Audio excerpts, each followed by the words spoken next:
Merhaba, Bitki Günlüğü'me hoş geldiniz sevgili bitki dostları. Bitkilerin dünyasına yaptığımız bu yolculukta her gün yeni bitkilerle tanışabilir, onların pek fazla bilinmeyen hikayelerini benden dinleyebilirsiniz. Dilerseniz hemen yeni bir bitkiyle daha tanışalım.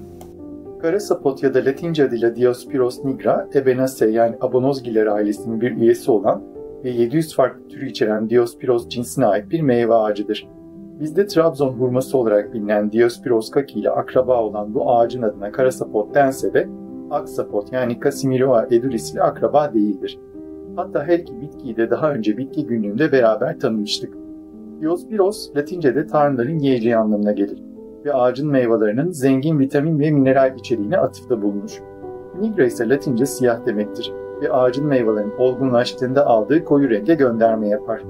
Kara sapota ayrıca çikolata meyvesi ve siyah hurma gibi isimler de verilir. İngilizce'de ona çikolata pudingi meyvesi de denmektedir. Kara sapot özellikle Meksika, Orta Amerika ve Kolombiya gibi tropikal bölgelere özgü bir meyve ağacıdır. Sıcak, nemli ve don riski olmayan bölgelerde yetişir.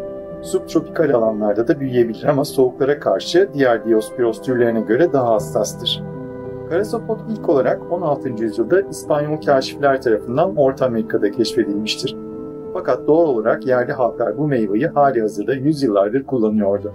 Ağacın Avrupa'ya tanıtımı da İspanyol botanikçiler aracılığıyla olmuştur. Kara sapot parlak koyu yeşil eliptik formda ve derimsi bir dokuya sahip olan yapraklara sahiptir. Küçük sarımsı beyaz çiçeklerini genellikle ayrı ayrı veya küçük kümeler halinde sergiler. Ağacın başlangıçta yeşil olan meyveleri olgunlaştıkça siyaha döner ve iç kısmı puding kıvamına gelir. Koyu kahverengi veya siyah renkte tatlı ve yumuşak bir dokusu vardır. Meyveler tıpkı diğer Diospyros türleri gibi domatesi andırır. Kara sapot yavaş büyüyen bir ağaç olarak 10 ile 25 metre arasında bir boya ulaşabilir. Yakın akrabaları gibi yaprak dökmeyen bir ağaçtır. Çiçeklerini arılar çok sever. Meyvelerine ise bazı kuş, maymun ve yarasa türleri düşkündür. Kara sapot meyveleri ancak tam olarak olgunlaştığında tüketilebilir. Olgunlaşmamışken zehirli değildir ama içerdiği tanen nedeniyle ağızda oldukça buruk bir tat bırakır ve lezzetsizdir. Fakat olgun meyveleri oldukça popülerdir. Çikolata ve hurma tadı verdiği için tatlılara, dondurmalara, keklere ve pudinglere eklenebilir. Kahvaltıda bal, limon ve sütle karıştırılarak da tüketilebilir. Kara sapot meyvelerinin suyu da oldukça beğenilen bir içecektir. C vitamini, potasyum, fosfor, demir ve yüksek lif içeriği ile antioksidan maddeler açısından da zengin bir meyvedir. Sindirim ve bağırsak hareketlerini düzenler. Meyvelerinin püresi doğal bir nemlendirici olarak kullanılabilir ve cildi yumuşatan etkilerinden dolayı antioksidan bakım ürünlerine de eklenir. Kara sapot yaz-kış yapraklı kalabildiği için bazı tropikal bahçelerde gölge ağacı olarak da kullanılmaktadır. Kara sapot tohumla çoğaltıldığında meyve oluşturması 5 ile 8 yıl arasında uzun bir zaman alabilir. Fakat aşılanırsa daha erken meyve oluşturur. Soğuğa karşı dayanıklı olmadığından tropikal olmayan bölgelerde mutlaka sera ve iç mekanda yetiştirilmesi önerilir. Drenajı iyi ve hafif asitli toprakları seven kara sapot, köklerinin su içinde kalmasından hoşlanmaz. Tam güneşli ya da yarı gölge konumlar onun için idealdir. Meyve büyüklüğü, tadı ve meyve oluşturma dönemleri farklılık gösteren çeşitli varyeteler üretilmiştir. Bu varyeteler arasında Black Beauty ödüllü bir türüdür. Kara sapotun odunundan bazı ülkelerde küçük mobilyalar ve oymacılık ürünleri üretilebilir. Fakat kerestesi abanoz ağacı olarak bilinen akrabası Diospyros ebenum kadar değerli değildir. Orta Amerika'da yerli halklar kara sapota doğanın tatlı armağanı derler. Antik Maya kültüründe meyvasının olgunlaştıktan sonra rengini tamamen değiştirmesi, yeniden doğuşun ve ruhsal dönüşümün sembolü sayılmıştır.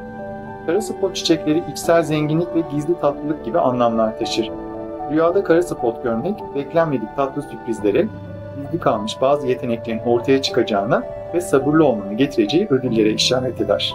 Bir Maya inanışına göre zamanın başlangıcında intihar tanrıçası olarak bilinen tanrıça İstap'ın gözyaşları toprağa damladığında orada bir daha hiçbir bitki yetişmezmiş. Fakat gölgelerin hakim olduğu karanlık bir gecede bu gözyaşlarının düştüğü yerden siyah renkli meyveler veren bir kara sapot ağacı fışkırmış. Maya inanışına göre intihar onurlu bir ölüm şekli olarak görülürmüş. Hatta kendini asarak öldürenler, savaşta ölenler ya da tanrılara kurban edilenlerden daha üstün görülürmüş. Tanrıçanın canına kıyanlara öteki dünyaya yapacakları yolculukta eşlik edeceğine inanılmış. Bu hassas bir konu. O nedenle yorum yapamıyorum dostlarım ama muhtemelen benzer şeyleri düşünüyoruzdur. Maya inancına göre bu ağaca bakanlar onun meyvesinin içindeki tatlılığı dıştan bakarak fark edemezlermiş.